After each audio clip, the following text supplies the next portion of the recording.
नमस्कार। देशकाल प्लस में आपका स्वागत है। मैं हूं मुकेश कुमार। दोस्तों, न्यूयॉर्क टाइम्स और वॉल स्ट्रीट जर्नल ने एक बड़ा खुलासा किया है।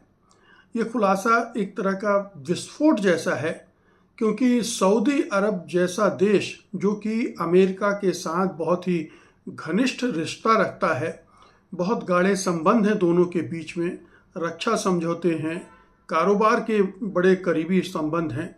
ऐसी सूरत में ये दोनों अखबार बता रहे हैं कि कैसे ईरान के साथ बीच जंग में सऊदी अरब ने, वहाँ के क्राउन प्रिंस मोहम्मद बिन सलमान ने बगावत कर दी। मतलब अमेरिका के आदेश को मानने से इनकार कर दिया, डोनाल्ड ट्रंप के आदेश को मानने से इनकार कर दिया, और एक एक करके जो बड़े अधिकारियों से उन्हें मनाने की कोशिश की गई, उन पर दबाव डालने की कोशिश की गई, वो भी कामयाब नहीं हुई। तो आखिरकार ये कैसे हुआ और क्यों हुआ, इसी पर आज हम चर्चा करते हैं। आप सब जानते हैं कि 28 फरवरी को ईरान पर हमले के बाद युद्ध शुरू हो गया। युद्ध शुरू हुआ तो सऊदी अरब पूरी तरह से अमेरिका के खेमे में था, अमेरिका की हर तरह से मदद कर रहा था और सब कुछ ठीक ठाक चल रहा था। लेकिन जब ईरान ने होर्मुज जल डमरू मध्य को ब्लॉक कर दिया और अमेरिकी राष्ट्रपति उसे खुलवाने के लिए शक्ति का प्रदर्शन करना चाहते थे, शक्ति का इस्तेमाल करना चाहते थे, उन्होंने इसके लिए ऑपरेशन फ्रीडम या प्रोजेक्ट फ्रीडम शुरू किया। और उसके लिए उन्हें ज़रूरत थी कि अमेरिकी नौसेना और हवाई ताकत की मदद से वो वाणिज्यिक जहाज़ों को होर्मुज से निकाल सकें। इसके लिए उन्होंने सऊदी अरब से अपने एयर स्पेस का इस्तेमाल करने की इजाज़त मांगी, ताकि अमेरिकी विमान आसानी से ऑपरेशन चला सकें।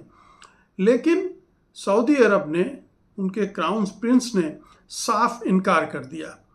उन्होंने कह दिया कि हम ईरान के खिलाफ अपने एयर स्पेस का इस्तेमाल नहीं करने देंगे। जब MBS ने ये कह दिया तो ट्रंप बिल्कुल आग बबूला हो गए, फायर हो गए, और उन्होंने तुरंत अपने उपराष्ट्रपति JD वांस, विदेश मंत्री Marco Rubio, special envoy Steve Witkoff और अपने दामाद जेरेड कुशनर को इस काम में लगाया कि वो किसी भी तरह से मोहम्मद बिन सलमान को राज़ी करें एयर स्पेस के इस्तेमाल के लिए। लेकिन ताज्जुब की बात है कि इतने सारे दबाव पड़ने के बावजूद मोहम्मद बिन सलमान नहीं झुके। ये अपने आप में पूरे मध्य पूर्व की राजनीति के लिहाज से एक अभूतपूर्व बात है कि MBS इस हद तक चले जाएंगे। और आपको याद होगा कि किस तरह से ट्रंप ने उनका मजाक भी उड़ाया था सार्वजनिक तौर पर कि ही विल किस माई एस।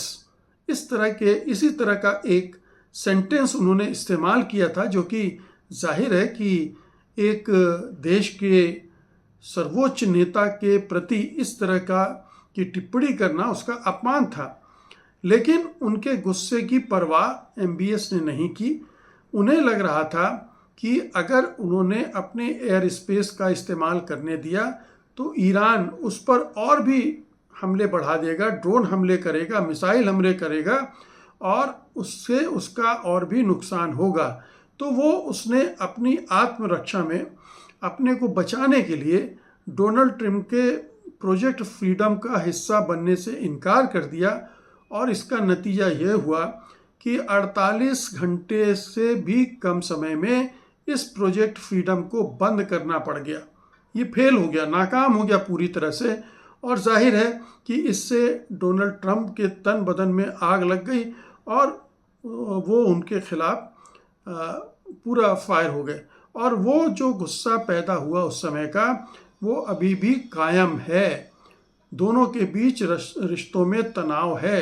हालांकि बहुत सारी चीज़ें पर्दे के पीछे हो रही हैं, संबंधों को सामान्य बनाने के लिए बहुत सारी चीज़ें की जा रही हैं। इसके बावजूद जो विश्वास है उसमें दरार आ चुकी है दोनों देशों के बीच में। MBS का जो किसिंग माई एस वाला कमेंट है, उससे उनकी ट्रंप की नाराज़गी जाहिर होती है।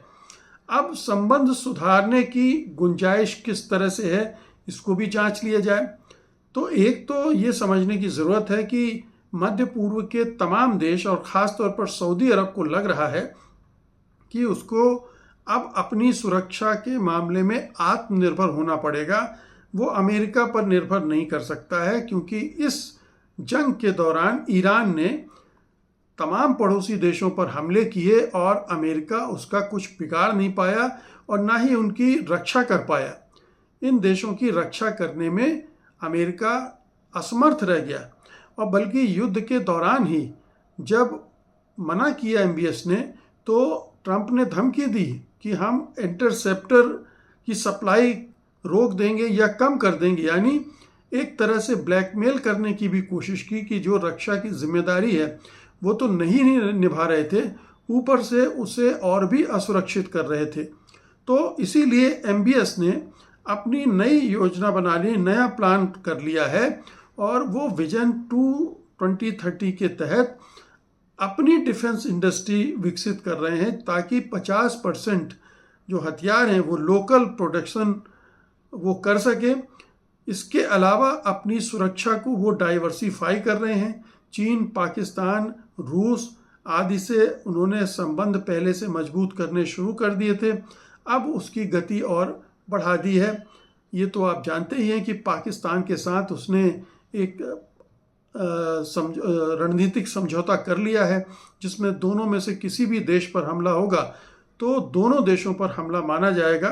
और अभी ईरान युद्ध के दौरान ही पाकिस्तान ने अपने 10,000 सैनिक भेज दिए थे सऊदी अरब में, और कहा जाता है कि कुछ अपने फाइटर जेट्स भी वहाँ पर पहुँचा दिए थे। तो सऊदी अरब अब अमेरिका से हटकर अपने नए एलाई चुन रहा है, नए सुरक्षा तंत्र विकसित कर रहा है, इसलिए दोनों के बीच के रिश्तों में तनाव है।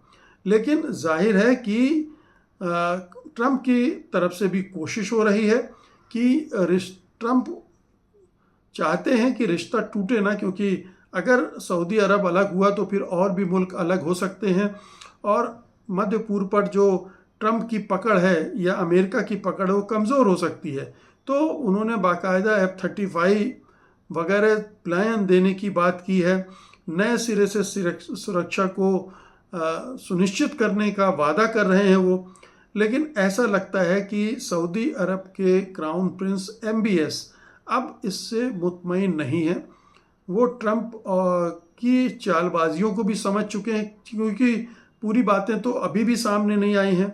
इन दो अखबारों ने एक बड़ी घटना का जिक्र किया है कि कैसे प्रोजेक्ट फ्रीडम लॉन्च करना चाहते थे, सऊदी अरब से एयर एक्सेस लेना चाहते थे, और नहीं हुआ तो वो 48 घंटे के अंदर पूरा वो ऑपरेशन ही फेल हो गया। तो अब अमेरिका भी कितना डिपेंड करेगा, और जो सऊदी अरब है वो अपनी चिंता अब खुद करना चाहता है, अपनी व्यवस्था खुद करना चाहता है। और ये भी ध्यान रखना चाहिए कि चीन की मध्यस्थता से सऊदी अरब और ईरान के बीच में जो खटास थी उसको कम भी किया गया है। आने वाले दिनों में ये प्रयास और भी बढ़ सकते हैं कि ईरान से ही कोई गारंटी मिल जाए कि वो हमला ना करे, तो फिर US क्या, किसी की भी सुरक्षा की ज़रूरत नहीं पड़ेगी, और अपने आत्मनिर्भर बनने की तरफ सऊदी अरब काम कर ही रहा है।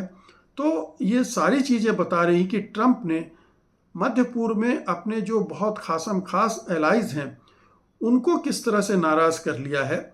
ये तो केवल सऊदी अरब की बात है, लेकिन कतर भी नाराज़ है। वो भी अपने ढंग से अब अपनी सुरक्षा व्यवस्था के बारे में सोच रहा है। संयुक्त अरब अमीरात, बहरीन, ये 2-3 मुल्क हैं जो अभी पूरी तरह से अमेरिकी कैंप में हैं। लेकिन अगर ये सारी चीज़ें यहाँ बदलती हैं तो फिर और भी बहुत कुछ बदल सकता है। बहुत बहुत शुक्रिया आपका। धन्यवाद। नमस्कार।